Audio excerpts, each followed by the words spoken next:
El potencial de una semilla nunca se conoce si no se siembra la semilla. Una semilla puede tener el potencial de dar una planta grande, de dar un árbol si quiere, pero si no se siembra, la semilla no va a servir de nada. Su potencial no va a servir de nada. Para que la semilla alcance su potencial completo, tiene que ponerse en la tierra, tiene que enterrarse y la semilla tiene que morir para que pueda nacer la planta. Es por eso que muchas veces confundimos el proceso con el resultado, porque queremos resultados sin proceso. Para Jesús el proceso significa morir en el intento. Es el acto consciente de dejar nuestra vida, el acto consciente de negarnos a nosotros mismos, el acto consciente de tomar nuestra propia cruz para seguirle. Ese es el requisito que Él pone.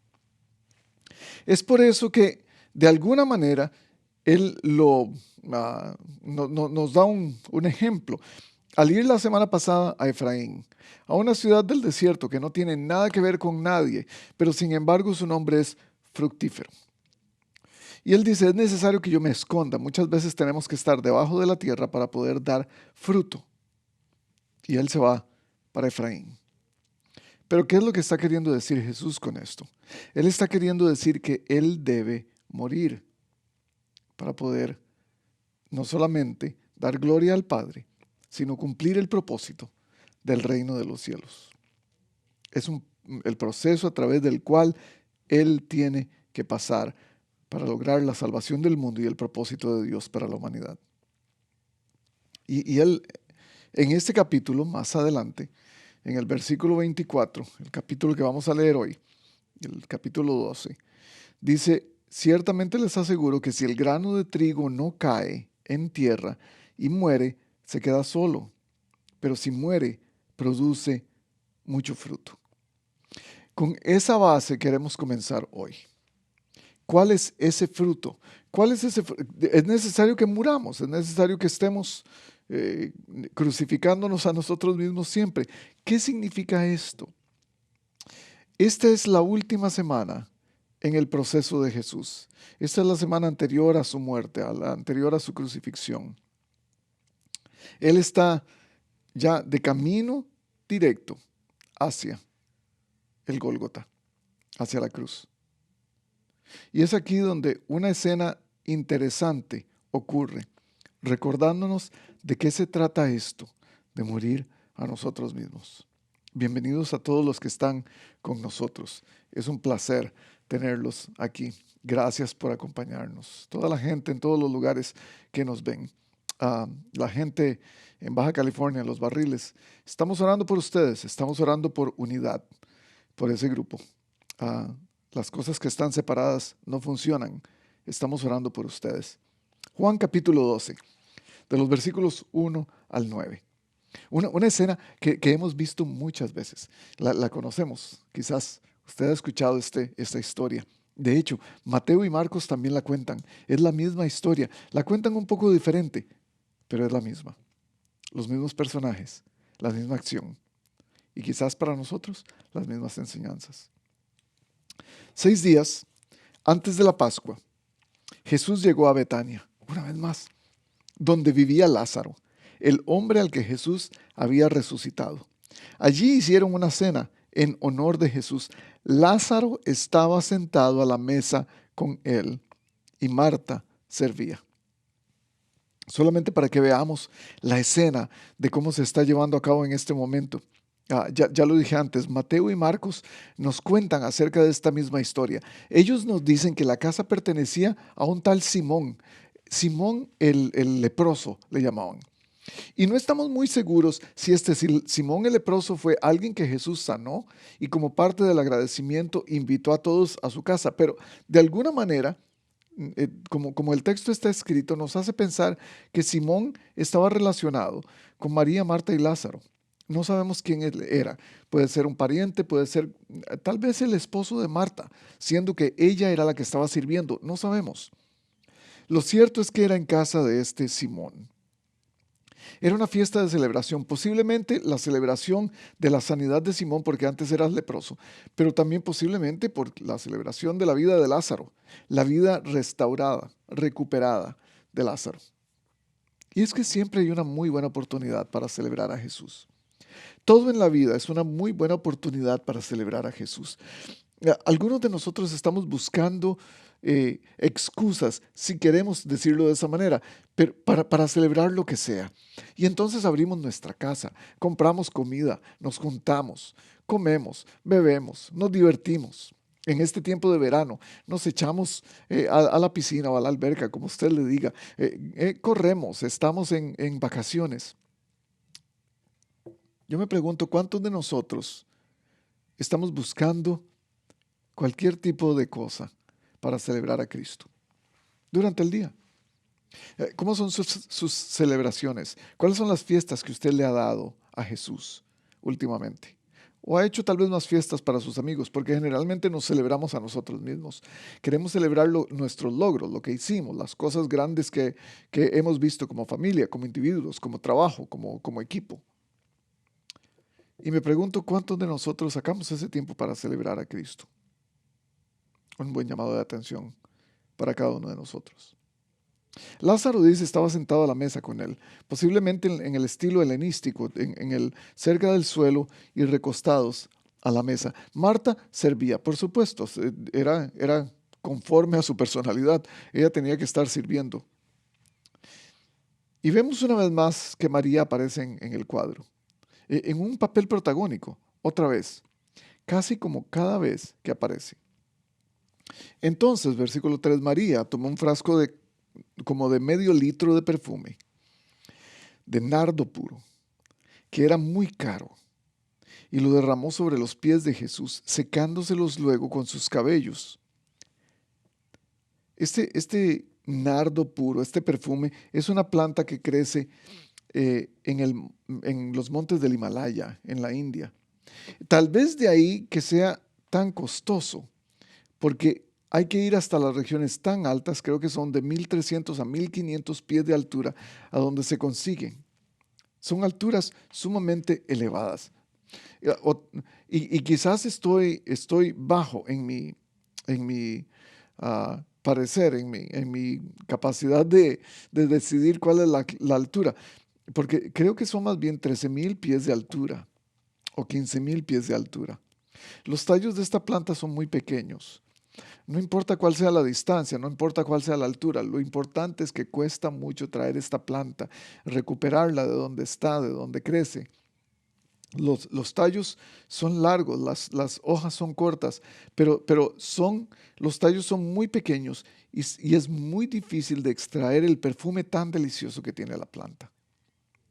De ahí, de cuán costoso es ir a buscarla a esas alturas y cuán costoso es sacar el perfume porque se necesitan muchísimas plantas para lograr una onza de perfume. De allí su costo tan preciado. Posiblemente estaba mezclada con aceite el perfume. Y entonces se hizo una especie de aceite esencial, essential oils, que llaman en estos días. Y era muy potente, quizás era como algo condensado, un perfume condensado. Lo que me llama la atención es lo que sigue en el texto. El final de este versículo 3 dice, y la casa se llenó de la fragancia del perfume. Era tan poderoso, pero tan rico. Era fragante.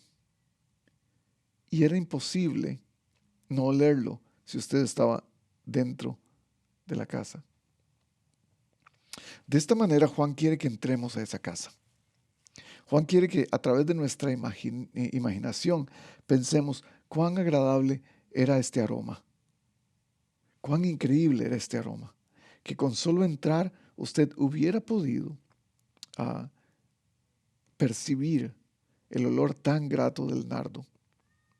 Alguien dice que los recuerdos más profundos de nuestra memoria están juntos, están conectados con olores. ¿Y a usted le ha pasado?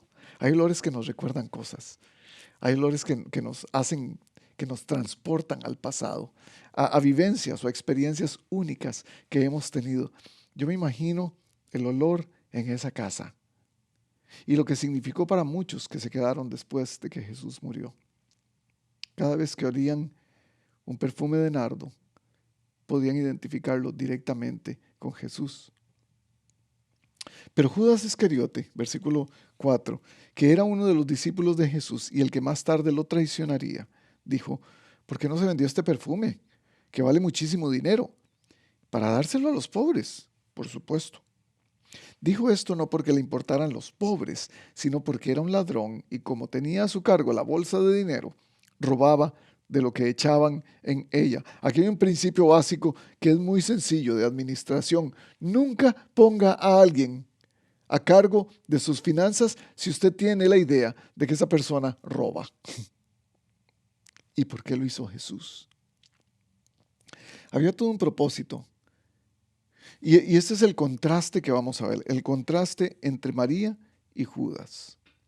María derrocha su adoración para Dios, para Jesús. Judas derrocha más bien su avaricia. Jesús respondió: déjenla en paz. Una vez más sale defendiéndola. ¿Usted ha notado eso? Jesús siempre sale defendiendo a María. Marta, Marta, ¿por qué te preocupas? María tomó lo mejor. Hoy sale a defenderla diciendo: déjenla en paz. Ella estaba guardando este perfume para el día de mi entierro, que va a ser un par de semanas después, o quizás una semana después. A los pobres siempre los tendrán con ustedes, pero a mí no siempre me tendrán. Y es que los cuerpos, al ser embalsamados, parte del embalsamiento que hacían de los cuerpos en el Imperio Romano, era también poniendo perfumes en el cuerpo, y este era uno de ellos. Muchos de los judíos se enteraron de que Jesús estaba allí y fueron a verlo, pero no solo a él, sino también a Lázaro, a quien Jesús había resucitado. Lázaro se convirtió en todo un monigote de circo. Era un espectáculo el tipo, el resucitado, el vuelto a la vida, el muerto caminante, el muerto viviente. Entonces los jefes de los sacerdotes decidieron matar también a Lázaro, pues por su causa muchos se apartaban de los judíos y creían en Jesús. Qué desafortunado. Ahora ven a este hombre que Jesús ha resucitado y dicen: esto es demasiada prueba. Demasiada prueba de que este Jesús tiene demasiado poder. Demasiada prueba de que este Jesús puede ser en realidad el Mesías. Pero si decimos que sí, si lo dejamos, como dijimos la semana pasada, si lo dejamos que siga haciendo lo que está haciendo, nos va a quitar toda la comodidad que tenemos. Ese es el asunto, gente, comodidad. Porque aquí vemos dos personas, María y Judas.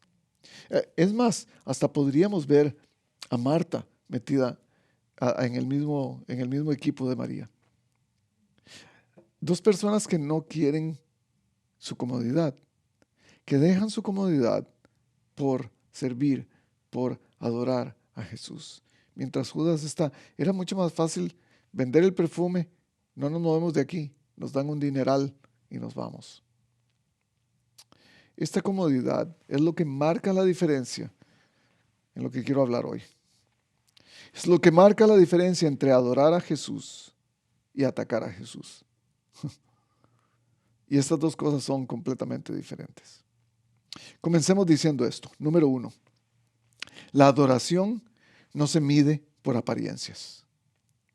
La adoración no se puede medir solamente por lo que se ve. Los fariseos estaban más interesados en dar una impresión. Ellos querían que la gente siguiera las reglas tal y como ellos habían dicho que debían de seguirse para que pudieran ser agradables a Dios, de acuerdo a sus conceptos, por supuesto. Ellos estaban más interesados en una impresión repetitiva de la ley que en una inmersión restauradora de la gracia de Cristo. ¿Y por qué digo inmersión restauradora? Porque el único patrón que Jesús nos está diciendo seguir a través de sus enseñanzas está en un símbolo, en el símbolo del bautismo. Casualmente pronto vamos a tener bautismos. Si usted asiste a nuestra congregación y quiere bautizarse, venga. Es la representación externa de lo que está ocurriendo internamente. Y de ahí usted vive en un patrón constante de morir con Cristo y resucitar con Cristo. Eso es lo que significa el bautismo. A los judíos no les interesaba esto. A los judíos les interesaba quedarse en la comodidad de sus símbolos ritualistas para que Dios estuviera contento con ellos. Y es que las apariencias nos hacen poner más atención en nosotros mismos y en otras personas. No nos hacen poner la atención en Dios. No podemos adorar a Dios directamente o claramente porque estamos tan al tanto de lo que está ocurriendo aparentemente, de lo que las apariencias pueden mostrar. Es lo que piensan de mí, es estar preocupado. ¿Qué impresión voy a dar? Y tengo que decir esto de entrada. Muchas veces vemos la adoración como algo tan público que tenemos que hacerlo de acuerdo a cómo se ve el estándar de las demás personas. En Marcos capítulo 7, versículo 6, Jesús les dice esto a la gente. Tenía razón Isaías cuando profetizó acerca de ustedes, hipócritas. Según está escrito, este pueblo me honra con los labios, pero su corazón está lejos de mí. Y me hace pensar cuántos de nosotros elevamos oraciones, cantamos alabanzas, hablamos acerca de Cristo, repetimos versículos solamente de los dientes para afuera. Todo lo que hacemos tiene que estar asociado con una razón. ¿Está asociado o no está asociado?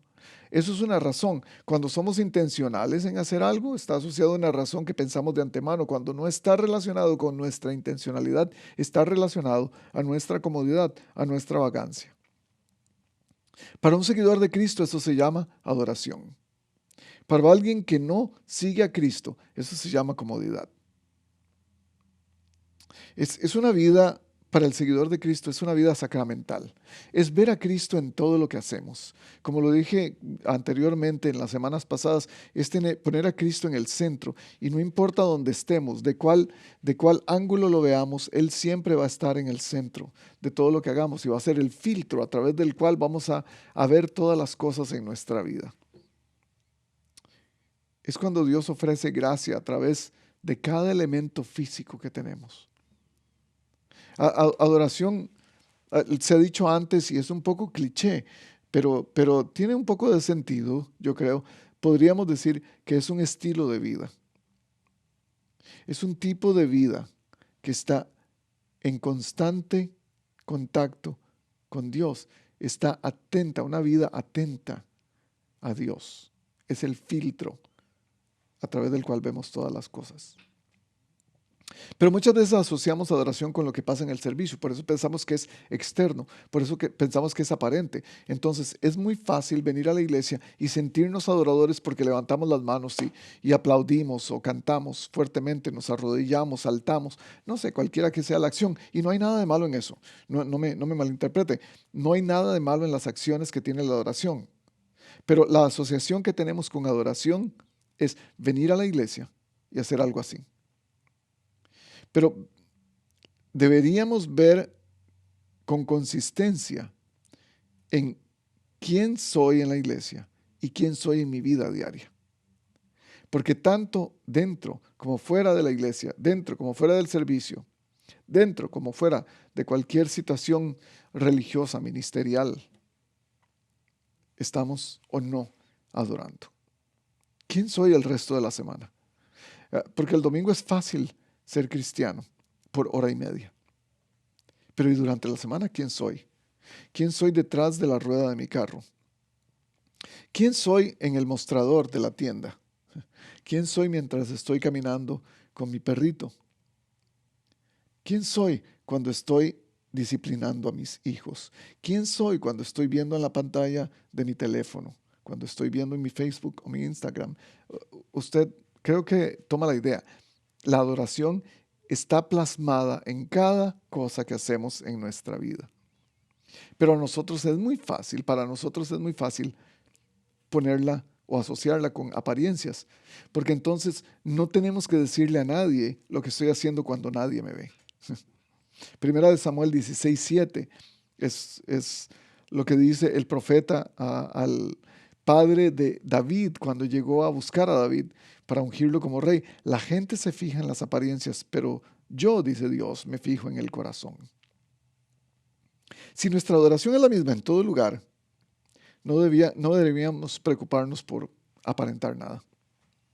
Si su adoración es la misma, déjeme ponerlo de esta manera. A veces venimos a la iglesia y tenemos que aparentar que estamos adorando para ser parte de lo que está ocurriendo.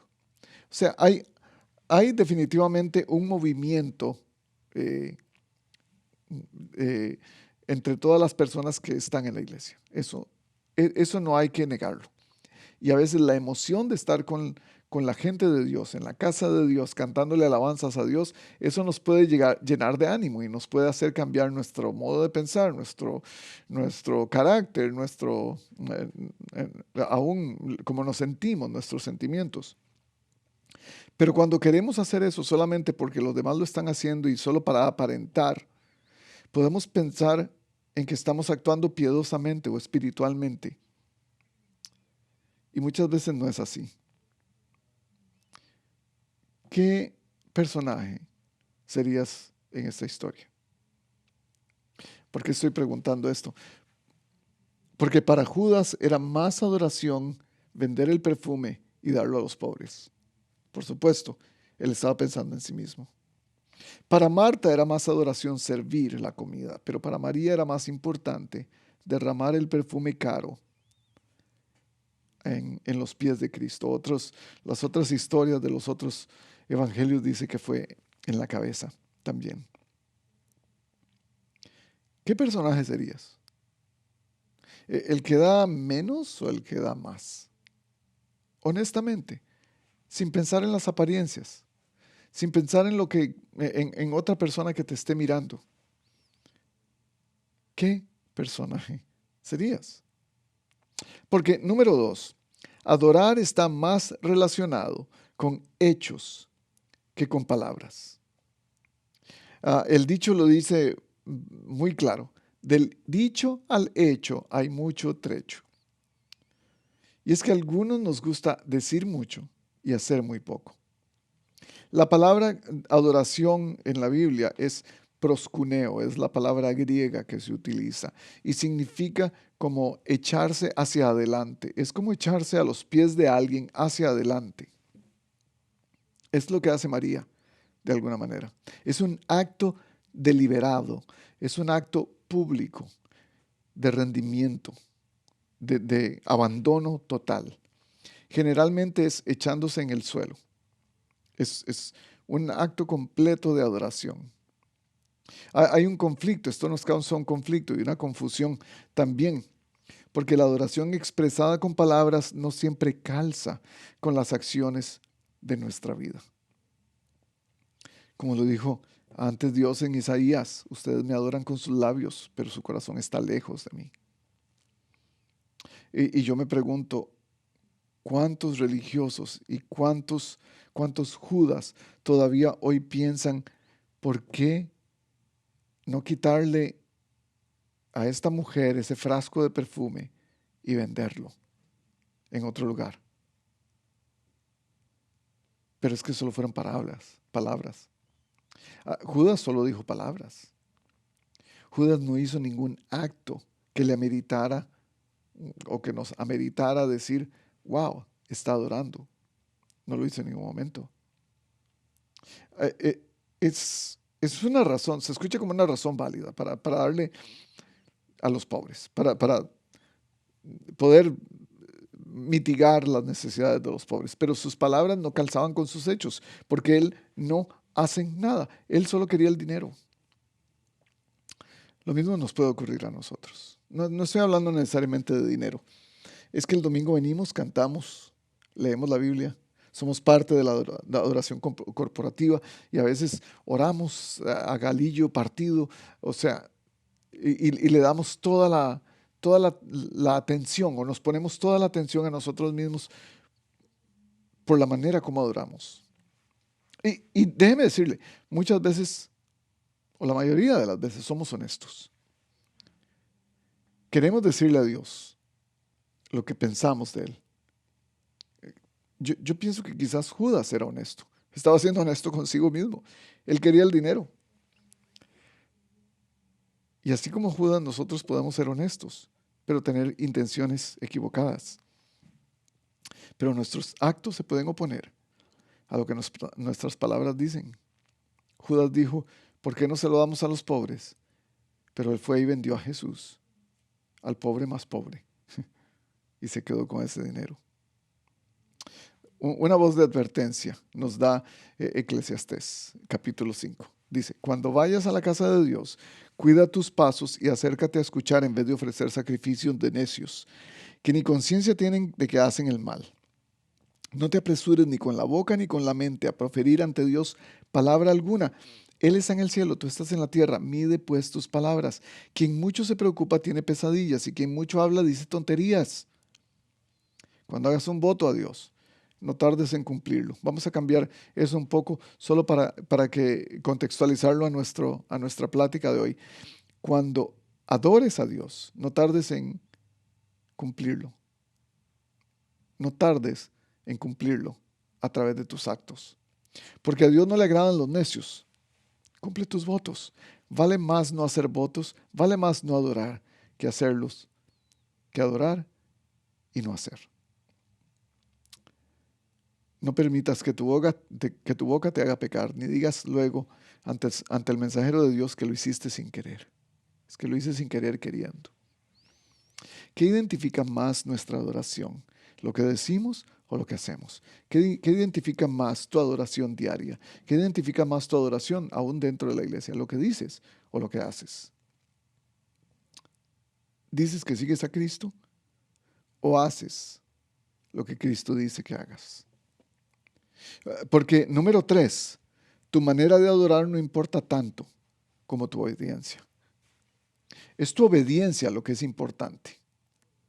Obediencia es lo que nos pide Cristo constantemente. La adoración no se mide por apariencias. La adoración se mide por obediencia. Los sacerdotes y los maestros de la ley no temían a Dios en realidad, le temían más a la gente. Le temían más a perder su estatus en donde estaban, a perder su comodidad. La adoración tenía que ser hecha a la manera de ellos.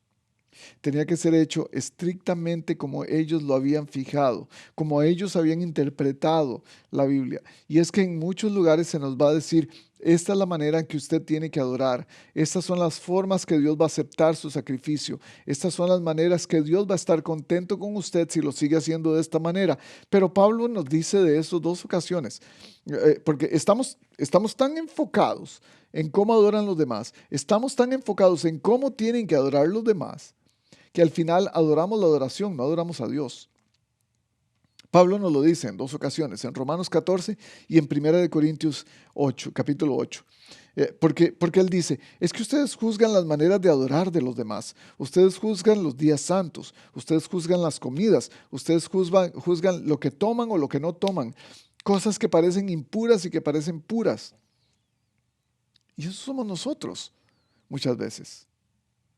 Porque en lugar de adorar a Dios en obediencia, estamos viendo lo que está haciendo el hermano o no está haciendo el hermano para juzgarlo. Es como lo que dije hace un par de semanas. Vemos el pecado de alguien y lo criticamos porque es diferente al nuestro. Lo mismo hacemos con la adoración, lo hacemos en los dos patrones, en los dos lados de la moneda. Uno es el negativo y el otro es el positivo. Vemos la adoración del hermano y decimos, no, esa no es la manera de adorar. Por lo menos yo no adoro así. Adoramos más siendo obedientes que haciendo lo que parece correcto a simple vista. Es lo que Pablo nos dice en estos versículos. Usted solo tiene que adorar siendo obediente. En lugar de tomar comida, bebida, en lugar de comprar esto para comer, en lugar de tomarse esta bebida, ame a su hermano. De eso se trata la adoración. Ámelo lo suficiente para no hacer lo que usted hace si es que lo vas a hacer caer. Y eso es obediencia. Obediencia es entender el punto donde yo tengo que terminar mis derechos para que el hermano sea bendecido. Y eso es adoración. Eh, en- También en los evangelios Jesús nos introduce una vez más al gran texto de Deuteronomio, el gran Shema. El ama a Dios con todo tu corazón, con toda tu alma, con toda tu mente, con todas tus fuerzas y a tu prójimo de la misma manera, como a ti mismo. Porque seguimos discutiendo lo que hace el hermano, cómo adora, el tipo de música que canta esta iglesia, las costumbres que tiene esta iglesia, las bebidas que toman estos hermanos, los días de fiesta que tienen esta gente. Seguimos discutiendo todas estas cosas, pero no se trata de lo que ellos están haciendo, es lo que yo quiero decir, se trata de mi deseo de ser obediente a Dios. Cuando yo quiero ser obediente a Dios, no importa lo que los demás hagan, yo estoy yendo en el camino correcto. No es tanto lo que hacemos, sino por qué lo hacemos. El porqué de las cosas. ¿Qué es lo que te impulsa a adorar? Pablo dice que algunos comían lo sacrificado a los ídolos. Era carne que había sido puesta, que ha sido puesta en los altares de dioses paganos, o animales muertos que habían sido puestos en altares para dioses paganos, y esa carne se vendía en la carnicería normal del pueblo después de haber sido sacrificada. No por eso la gente que comía esa carne estaba rebelándose en contra de Dios. Pablo está diciendo, comida es comida. Si la tomas con agradecimiento, se convierte en adoración. Es por eso, ¿qué son tus actos? ¿Qué es lo que haces para adorar? No lo que dices que es adoración para ti. La adoración es dar gracias a Dios por todo. Y para algunos esto va a ser incorrecto, para otros esto va a ser correcto. Y no estoy hablando de pecado, estoy más bien hablando de las cosas que son más grises, que no tenemos mucho control sobre ellas.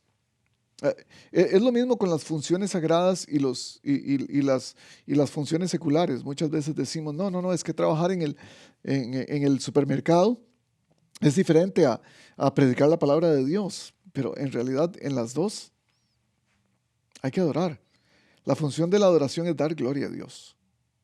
El formato de la adoración, oración, servicios, persignarse, brincar, leer la Biblia, cepillarse los dientes, ese es el formato de la adoración. Es cualquier cosa que hagamos. Este es el asunto. Si le ponemos obediencia, va a ser adoración. Va a convertirse en adoración. Para los líderes religiosos ahí en esa escena, María no está adorando de la manera correcta. Ellos están posiblemente criticándola. Es demasiado extravagante lo que está haciendo María. Es excesivamente original, de excesivamente extraño, apartada de la comunión. ¿Habrá algo suficientemente extravagante a la hora de adorar? Es lo que me pregunto yo. Algo que no he hecho que me parece demasiado extravagante. Y tal vez esto es un llamado para usted que viene a la iglesia y no está acostumbrado a levantar las manos, a cerrar sus ojos, a cantar, a adorar con la congregación. Usted no está acostumbrado a eso. Pero ¿será eso demasiado extravagante para mí? Y hasta lo veo extraño. Y tal vez hasta lo he criticado en algún momento. Esta es la cosa. Nuestra adoración no tiene que llamar la atención de las personas, tiene que llamar la atención de Jesús. Está haciéndolo su adoración. Está llamando la atención de Jesús. ¿Por qué?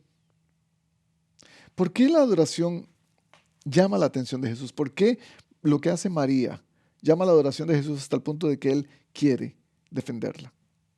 ¿Por qué? La contestación viene en este último punto. Número 4. Porque adorar requiere un sacrificio. Hay algo que dar. La adoración no es gratis, porque no se trata de mí mismo, sino se trata del objeto al que estoy adorando. de la persona a quien estoy adorando. No es egoísta, no busca lo suyo propio, se incomoda. Una vez más voy a volver a la gente que viene a la iglesia y le cuesta unirse en adoración corporativa cuando venimos a la iglesia. Los hombres, le voy a hablar a los hombres. A los hombres nos cuesta conectarnos emocionalmente con la música muchas veces. Y decimos, ¿pero para qué? Esto no tiene sentido para mí. Mi pregunta es, ¿usted está haciéndolo por comodidad? ¿O no está haciéndolo por comodidad? ¿O usted tiene su manera propia de adorar? No está en mí el ser el juez de lo que usted hace o no hace. Pero sin embargo, se requiere de un sacrificio, de dejarme a mí mismo en la puerta y al entrar, que esto lo estoy haciendo simbólicamente, al entrar donde está el cuerpo de Cristo adorando, yo ofrezco un sacrificio a Dios. María ofrece el perfume. María ofrece el perfume de alto costo. Marta ofrece el precio de su trabajo. Lázaro ofrece la persecución que va a venir más adelante, posiblemente hasta la muerte. Pero aquí hay alguien que no estamos acostumbrados a escuchar que adora, y es Jesús. Él les dice que María está preparando su cuerpo para su sepultura unos días después. Ese es el acto más grande de adoración que vamos a ver en la historia. No por nada, la Biblia dice que Él es el Cordero de Dios que quita el pecado del mundo. Él está, de alguna manera, profetizando su muerte por la vida, a cambio de la vida de toda la humanidad. Su muerte en la cruz. ¿Cuál es nuestro sacrificio? ¿Qué vamos a dar nosotros? ¿Cuál es el precio de nuestra adoración? Pablo nos lo recuerda. En Romanos capítulo 12, versículo 1 y versículo 2. Él dice, hermanos, tomando en cuenta la misericordia de Dios, les ruego que cada uno de ustedes, en adoración espiritual, ofrezca su cuerpo como sacrificio vivo, santo y agradable a Dios. No se amolden al mundo actual, sino sean transformados mediante la renovación de su mente. Nos está hablando de un elemento clave, sacrificio. Es la ofrenda más alta, la última ofrenda que se puede dar, la vida, algo que cuesta inmensamente. Quien esté dispuesto a dar su vida por algo es porque cree completamente en ello. Este es Jesús. Va a dar su vida por su gente, va a dar su vida por su reino, va a dar su vida para agradar a su Padre. Pero tiene tres elementos. Es un sacrificio vivo, es un sacrificio atento, sabe lo que está haciendo. Es un sacrificio que tiene vida, que tiene acción. En el antiguo Israel, las ofrendas, los sacrificios eran de ofrendas vivas, de corderitos vivos, de pajaritos vivos, de carneros, de vacas, de bueyes. Tenían que estar vivos para que fuera un sacrificio agradable. Porque había que derramar sangre, porque la sangre era el elemento clave para los sacrificios en el templo. Pero dice que también tiene que ser santo, tiene que ser apartado. Es un sacrificio que es diferente. No solamente que es vivo. Usted y yo ya cumplimos el primero. Tenemos vida. Dios nos ha dado vida y nos ha regalado vida. Cada día del mundo nos levantamos y tenemos vida. Hasta el día que vayamos a la presencia de Dios o delante de la presencia de Dios para ser juzgados. Pero en este momento usted y yo estamos vivos. Ahora, el segundo elemento es santos, es apartado, es especial, algo extravagante, algo que es diferente. Es como los regalos que damos, los regalos de cumpleaños, son regalos diferentes. Estamos guardándolos, los envolvemos diferente. Ese es el tipo de cosa que está diciendo Pablo. Ustedes tienen que ser diferentes, tienen que ser especiales para Dios. Vivo, santo y el último es agradable, aceptable. Nada que sea menos. Es un regalo de buen precio. No regalas algo que está estropeado, no regalas algo que está roto. Es por eso que el Cordero de Dios que quita el pecado del mundo tenía que ser perfecto como los corderos que habían sido sacrificados en el templo por cientos de años. Ese es el sacrificio que Dios requiere. Este es su sacrificio, este es mi sacrificio que Dios requiere, mi vida completa. David dice en 2 de Samuel capítulo 24, le dice a Arauna, cuando Arauna le ofrece, su majestad, venga y haga este sacrificio, le regalo la parcela, le regalo el altar, yo pongo los bueyes, pongo todo, y David le dice, no, momento. Yo no le voy a dar a Dios un sacrificio que no me cueste nada. Otra vez pregunto, ¿quién eres en esta historia? ¿María, Marta, Lázaro, Judas? Jesús nos está diciendo, yo quiero que seas como yo, de los que dan su vida, de los que se niegan a sí mismos, tomen su cruz y me sigan cada día. Eso va a definir el tipo de adorador que tú eres. ¿Cuánto cuesta tu adoración? Va a definir cuánto quieres adorarme. Y entonces nos preguntamos, venimos a la iglesia los domingos y nos preguntamos, ¿pude adorar a Dios? Hoy siento que lo adoré con todo mi corazón. Y salimos contentos por eso. Pero en realidad la pregunta correcta debería ser, ¿fue Dios adorado? ¿Está siendo Dios adorado con todo lo que yo hago? Y si fuera así, ¿cuánto cuesta esa adoración?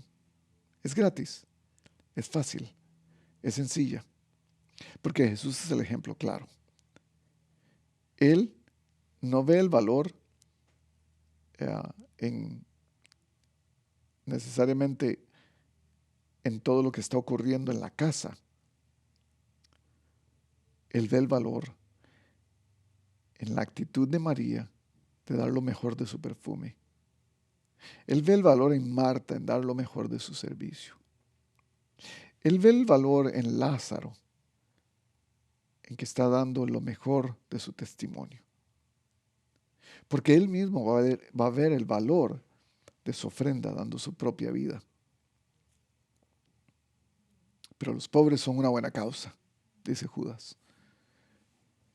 ¿Cómo se pudo haber desperdiciado este perfume? ¿Cómo se puede haber desperdiciado tanto tiempo en la iglesia cantando? ¿Cómo se puede haber desperdiciado un momento frente a en la mesa para contar un chiste malo en lugar de alabar a Dios y de hacer una oración? ¿Cómo puede ser eso? Los pobres son una buena causa. Sin embargo, hechos sin amor, dar el precio de ese perfume a los pobres sin amor, dice 1 Corintios 13, no vale nada. A Judas le pagaron 30 piezas de plata por vender a Jesús y él dijo, yo quiero ese dinero. ¿Cuánto me van a pagar? Ellos le dijeron 30 piezas de plata. El perfume de María, bueno, esas 30 piezas de plata, digamos que eran un equivalente a $3,000 en ese momento. El perfume de María, equivalentemente, valía $30,000. Porque según dicen, era lo que costaba el salario anual de un trabajador. Este es el tipo de cambio entre el amor y la traición. La traición vale 3,000. El amor vale 30,000. ¿Cuánto vale tu amor para el Señor? ¿Cuánto vale tu obediencia? ¿Cuánto te ha costado adorar? ¿Qué te cuesta adorar? Tus pensamientos del día. El entretenimiento que encuentras en tu teléfono. Unos minutos para orar, tal vez. Poner más atención a lo invisible que a lo visible. Una alabanza callada mientras estás caminando o enfrente del café de la mañana, no sé. Para algunos de nosotros eso cuesta mucho. Porque no es lo que cuesta monetariamente, es lo que cuesta en términos de sacrificar lo que me gusta, de sacrificar mi comodidad. Es por eso que Cristo se da como ofrenda en adoración, en obediencia a Dios, Él dice, este es el tipo de sacrificio, es el tipo de adoración que yo requiero. Vida completa. Y por eso fue puesto en la tierra, para florecer. Su semilla tuvo que ser enterrada en la piedra, en la tierra, como una cruz, como una planta, para poder florecer. Es el ejemplo que quiere que sigamos. Morir a nosotros mismos. Se llama adoración. Es el ejemplo que quiere que sigamos. Negarnos a nosotros mismos. Se llama adoración. Cuesta mucho. Morir a nosotros mismos, ser puestos en la tierra, estar escondidos de todo, sacrificios vivos, cuesta mucho. Pero Dios no busca un sacrificio que no cueste nada. ¿Cuánto cuesta tu sacrificio? De eso depende. ¿Cuánto cuesta tu adoración? ¿Cuánto cuesta tu obediencia a Dios? Él dice, eso prepara mi venida. Eso prepara el reino de los cielos. En todo lugar va a ser contado, no solo la adoración de María, la tuya también, la mía también, la nuestra también. Nos vemos la próxima semana.